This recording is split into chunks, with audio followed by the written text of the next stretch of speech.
Our hubris shone like a black star. For our technology, our war machines were your kin. How easily you turned them against us. We were forced to older means. Not circuits, nor light, but flesh and disease. Our horrors past, our ravaged outer colonies became gardens. We cultured the infestation, conceiving of a hybrid, transformed, but only just. The Helminth was created, born to yield these new warriors, worthy of battle against you, the great and terrible Hunhow. We took our greatest, volunteers or not, and polluted them with these cultured reagents. They transformed. They became infested. But only just. Their skin blossomed into sword steel. Their organs interlinked with untold resilience. Yet their minds were free of the infested madness. Or so we thought. Hey all, Siege here today.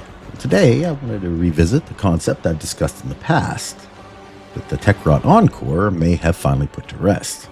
And I say may because the nature by which this new information comes to us is delivered by the Drifter, and I caution taking anything from their perspective as gospel law, as they do produce some contradictory information, specifically among the death of their parents through the kinematic dialogue choices we've been given, as well as, I'm guessing intentionally, the very relevant concept that seems to follow both he and the operator regarding manipulation through memory. We found you within a experiment, failing, evil, void in your heart. But Dallas, he saw a lost child in need of a father. As you recovered, he noticed me less and less. What good was I to him if you weren't sick? And perhaps more frighteningly, memory manipulation. Feeling better, kiddo? I killed him. Isa. Did you now? Is that how you remember it? Yes. Good. Yes, they are different, and both of which are appearing to be more frequent, bordering consistent even, than anyone is comfortable admitting, if they understand the deeper ideas behind Warframe's more controversial topics. But for today, well, at one point at least, this used to be the most controversial of them all. Do the Warframes in fact retain any level of their original persona, essentially who they were before their transformation into the biomechanical, void-conducive juggernauts we know them and utilize them for?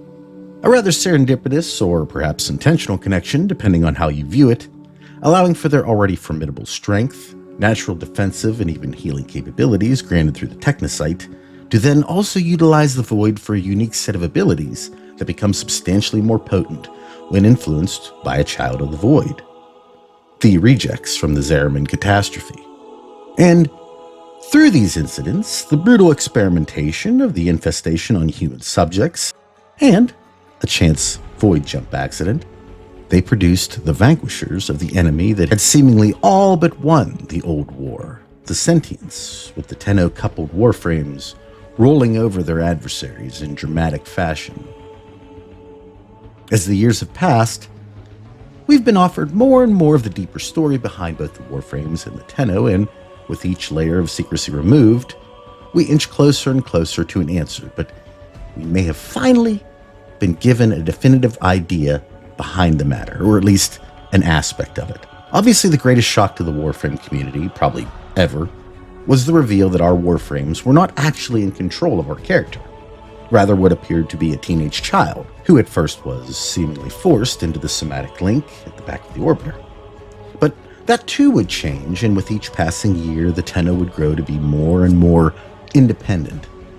But the Sacrifice quest specifically appeared to answer, at least in some way, the question of what happened to the personas of those that had become Warframes, and, in the minds of many, reignited the concept of the frames themselves, still retaining some parts of their minds. Perhaps deep within and might even be able to summon this buried will again, feasibly in times of emotional trauma. The Warframe pulling the sword from itself to both remove it from its own body and subsequently sever a connection the Stalker had with his hidden benefactor, the great and terrible Hunhow, is a kind of pinnacle moment for the Warframes, if you will, and could now be thought of as potentially substantial proof of their buried intelligence, regardless of whether or not this was an act of self-preservation or to aid the operator. And the Stalker would potentially provide us even more proof to support what had already been seen with Umbra. That there even exist frames to this day that exhibit free will, at least to some degree. But then, of course, the introduction of the Hex and more, perhaps even many more Protoframes, really brings this idea into flux, with these frames not only retaining their conscious mind, but also being quite willing to portray that to any they come across. They're unique, funny, sincere, angry, scared, douchey. Behaviors quite consistent with the human condition. In many ways, the situation would seem, at least on the surface, to be even settled with their existence. However, within the dialogue the Drifter shares with members of the Hex, and specifically one of the members of the newest group to join us, Flare, while it may be settled, I don't think it's in the way that most, without the benefit of this information, believed it would be. The Hex are a very interesting addition to the game for a number of reasons. Their personalities offer us additional individuality over their Warframe counterparts, but with that comes a sense of curiosity that allows for the Drifter to divulge aspects of the Warframes he's interacted with, as well as most likely having at least a cursory knowledge of what the Tenno know, presumably a kind of injected understanding of the origin system garnered from their initial interaction. An interpretation of each other's situation being revealed as a product of their fusion, if you will. And of course, it wouldn't be very long until Warframes, still in possession of their human mindset, would want to know more about the nature of what might occur to them in the future. Sadly, it would seem most have already reserved themselves to some kind of terrible fate, be it through the Techrot, the turbulent existence of 1999 seeming to always hang within the balance, or maybe the thing most have come to already realize, that they are a kind of living dead already. The consequences of the loop of 1999 making the lives of all those that reside in Hulvania pointless, at least at the moment. And being aware of such a thing, not having the gift of ignorance like the general populace there, some of which who've even made them all their new home, don't realize that this sequence of events will continue on ad infinitum. Well, at least until a solution is found. And even if or when that does occur, what then are they really looking forward to? I think a very legitimate case for what a Warframe experiences when interacting with the operator in the moment was portrayed quite beautifully within the Sacrifice quest, when the operator finally gains the trust of Umbra, a decorated Dax soldier who is mutated into an Excalibur Warframe as a punishment for uncovering plans Ballas had made to defect and dismantle the Orcan Empire. To really drive the nail home, so to speak, Ballas utilizes a transference bolt to speak with and potentially even direct the rage of the newly transformed Warframe into murdering his own son. By sharing the emotional toll, so to speak, the Tenno children can live through the eyes of the Warframe, see this, and in ways ease the pain of them now being, by all rights, a beast, in however they associate that to mean for themselves, to essentially let go of their past. And in fact, the Stalker shares a similar history. Jade's final memories, present at the shrine behind the shadow of Teshin, reveal as much. Crevasse, Lua. The Executor smirked down at me. What is a life but a mass of unfulfilled potential? Just like the life that would have grown within you. But you chose to spite us, and for that sin, you will mother only ashes and oblivion, Jade. I screamed in defiance in his face, but my voice was razors and steel. Did you hear me, my beloved child? Did you feel my promise? Whatever they have done to us, I shall bring you into this world. I will see your face shining down on me. I will raise you to the skies over Lua as my mother lifted me and show you the first mother they desecrated, radiant in blue. When you cry, I will cry too. Hibernation pod, Jade Light Execution Chamber, Lua. They keep me in what they imagine to be sleep in between executions. I pass the time dreaming of us, the games we can still play. I close my mask. Mommy is gone. I open my mask. Here she is again, over and over. The Dax murmur behind their hands. Ruins, Orcan Mansion, Venus. Your father blamed himself, as if love could ever be a crime, as if I had no say in the matter. So now he repents. In his changed skin, he serves them.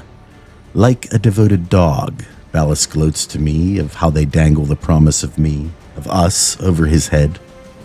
He lives in hope of seeing you again. One day I have promised him this. You should be proud. He wants me to hate. I shall not. I own myself. Battlefield. Tharsis. There is a child in my head. Not you, my love. Some battle-shattered thing, a ghost, a dream. She calls me by a name I do not choose. What are you, I ask. Your operator, the child says. Come on.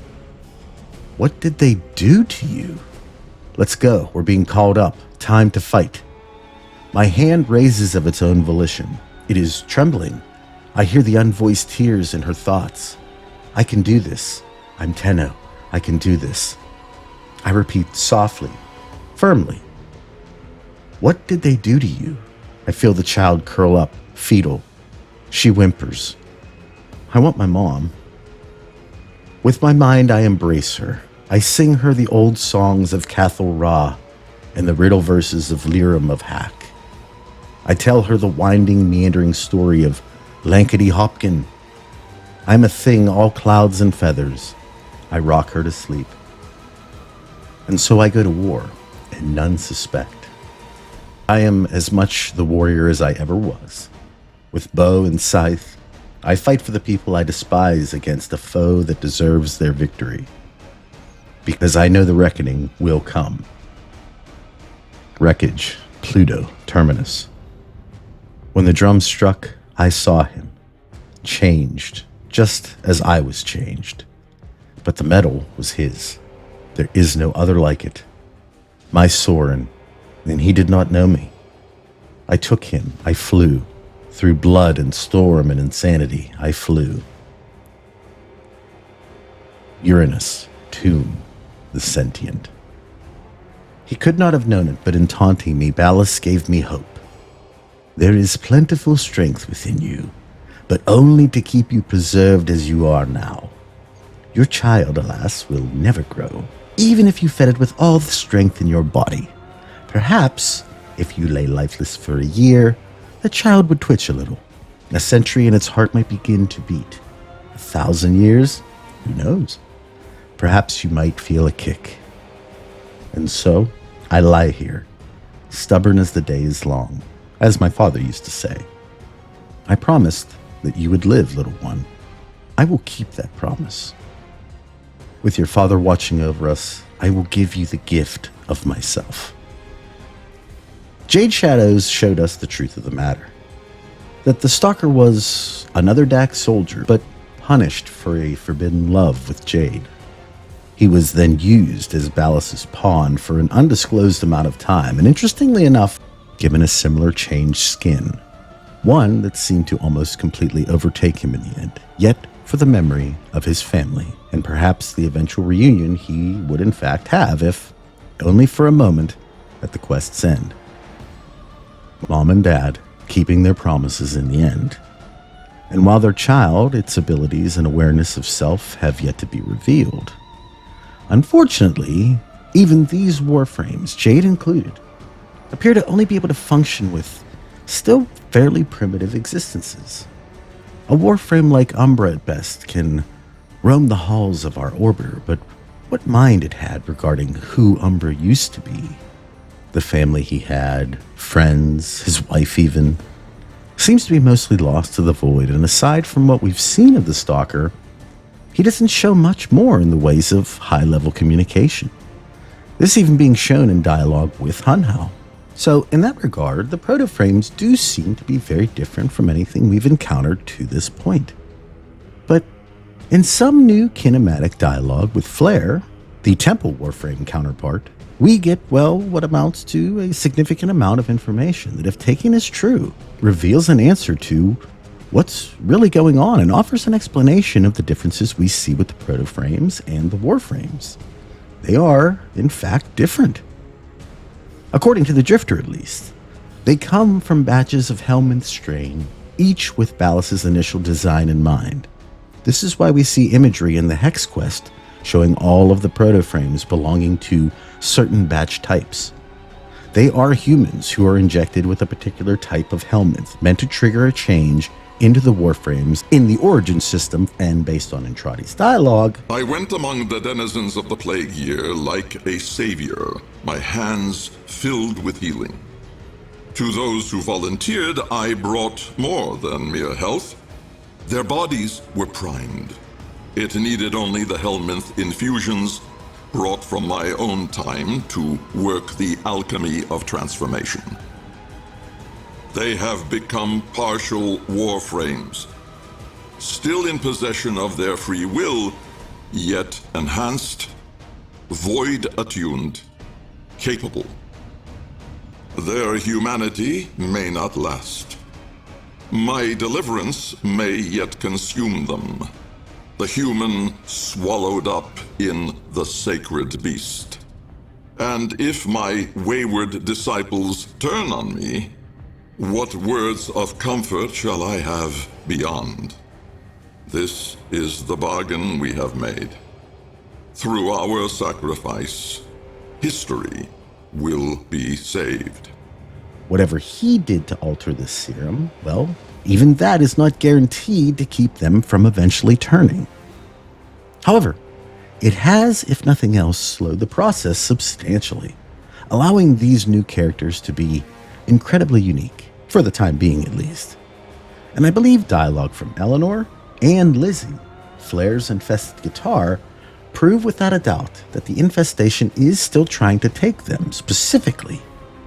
But after a while, I would see no reason as to this not occurring to the others as well, at some point at least. Now, for those questioning a talking infested guitar for Flare, consider what is most assuredly his inspiration, David Bowie's own substantial interest in the occult, esoteric knowledge, and ritual magic, as well as the fact that he at one point hired a white witch to attempt to exorcise his supposedly possessed swimming pool. And it's really not that strange in the grand scheme, nor is Flare's belief in Lizzie's interest in his mortal soul. However, Lizzie provides us a very different outlook of how the Techrot view the Protoframes, the Warframes, and even the Tenno. She genuinely loves Flare, and while at first this comes off as threatening and even excessively hostile, telling us to stay away from him specifically, gives us a bit of an understanding as well regarding what she is, a Helminth.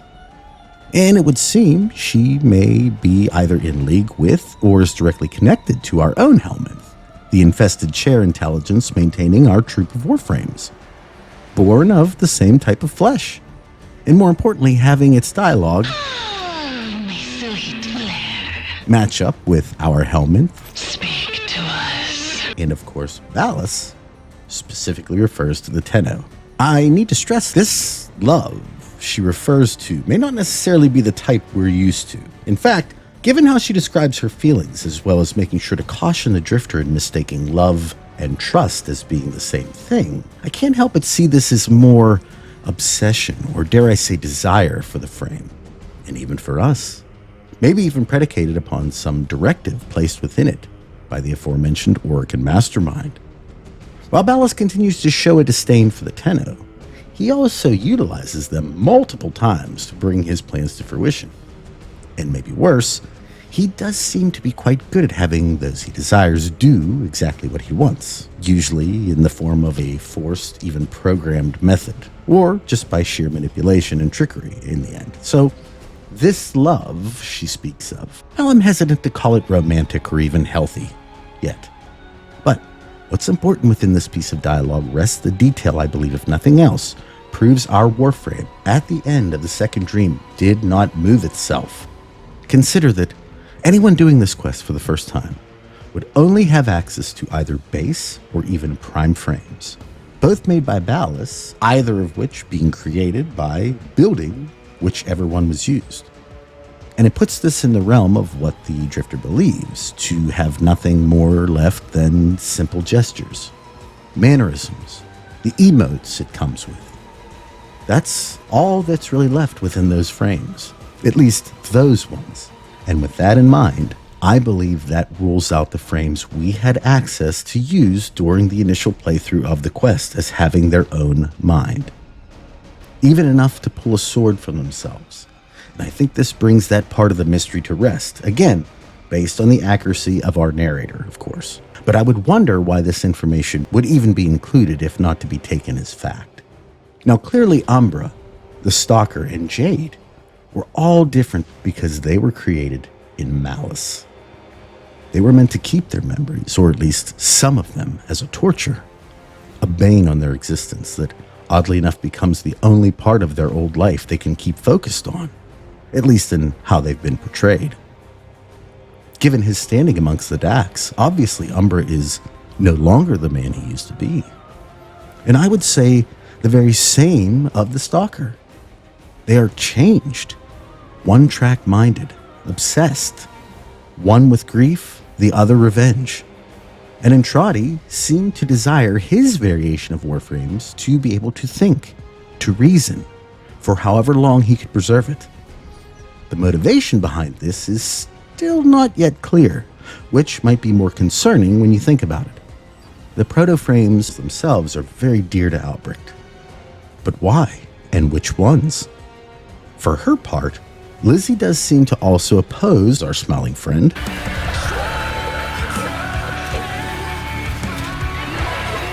Albania, I need you to know, you are loved. You are needed. You are not disposable.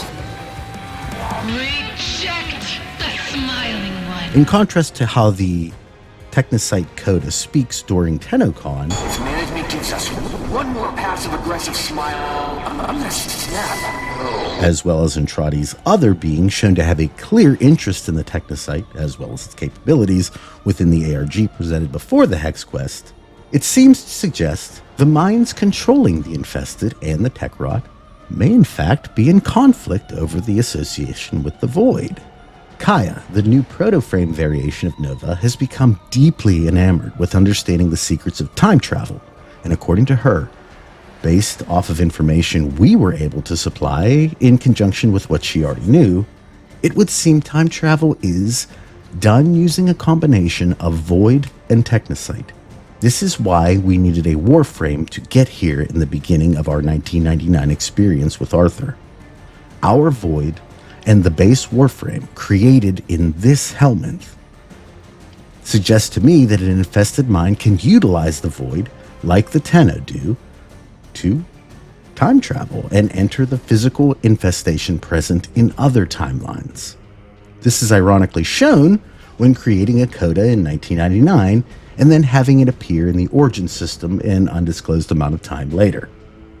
It's using the Void as a conduit, much like the Orokin did. I will expound upon this more in a future video, but the point is, some infested are using and are quite comfortable with the Void, while others are scared to death of it. Something we've seen before, such as in the lead up to the Whispers in the Walls, where Nora Knight gets multiple calls on her show insinuating a kind of anxietal fear areas of extreme infestation are showing towards increasingly larger Void influence. But like most other concepts we've seen in this universe, the rub remains, how do we sort out the liars? Are aspects of the Techrot in league with the Indifference, as even the end of the Hex quest seems to imply? And does this potentially represent a war within the Techrot itself? Now, when it comes to Entrati and the Indifference, I'm personally not sure it matters, and I would remain cautious of either one of them. each seems to have a plan for the literal universe. But in my mind, the people of said universe, Drifter and Operator included, aren't necessarily important to either's plan. So if the people, are who we're fighting for, one thing to also consider is the loop or cycle that we are experiencing most likely keeps the Techrot from spreading within our new companions, the Protoframes, and in that may be a significant reason for why their transformation into the Warframes we know, or even those like, say, Umbra or the Stalker, is being delayed. Now, if that were to be true, does this actually provide us a reason to not want to fix their timeline? To keep the cycle going for as long as possible, at least until a method is found that this doesn't occur in the end. While this information may seem daunting and even a bit depressing, sorry for that last part by the way, I do think it finally offers us the means to create a rough classification of Warframes as well. We have the original variation, a Dax soldier or decorated Orokin combatant in most cases, inducted into the Helminth program and transformed, with most of which also having their ability to speak removed as part of the process. An added reward. To be seen, not heard, if you will. How long they kept their wits is still a mystery, but may explain frames like Dante, Mirage, Neja, stories in Lavirian, and many more who very much appear to show a level of awareness. At some point, though, it does seem like they would all eventually become untenable and would finally become a full Warframe, devoid of all but emotions and memory, and perhaps even destroyed as the failures they were categorized by their maker to be. This structure would allow Ballast to create his production line, including firstly his top-end models, the Primes. These were beautiful, clad in Orokin colors and splendor, and most likely showpieces, as they don't ever really show up in any actual quests. They were most likely very expensive, and their inclusion in Void Relics seems to imply as much.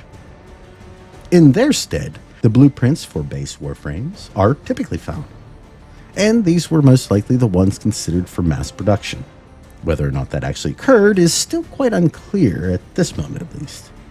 And while it's easiest to move a body in 16 pieces, and remember, one should always be wary of any person who owns a pig farm, 4 does seem to work well for what Ballast intended, as both his prime and regular frames utilize this method of construction.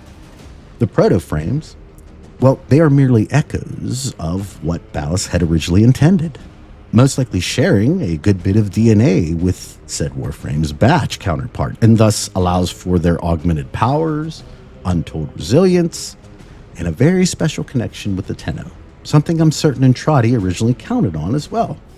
This information is shown within the Palm 2 prior to our jaunt back in time, and it seems to imply how very important they are to his plan. But I need to point out, no matter which brand of Warframe, it seems like they are all destined to suffer at some point, and in a fairly terrifying way. Perhaps worst of all, it seems like the Protoframes, they know this, at least the ones who've already experienced the cycle with us. It very much encapsulates the profound and stubborn truth that sometimes ignorance is bliss. With that being said, I hope you enjoyed today's video and it got you thinking about exactly what we're all walking into at this point.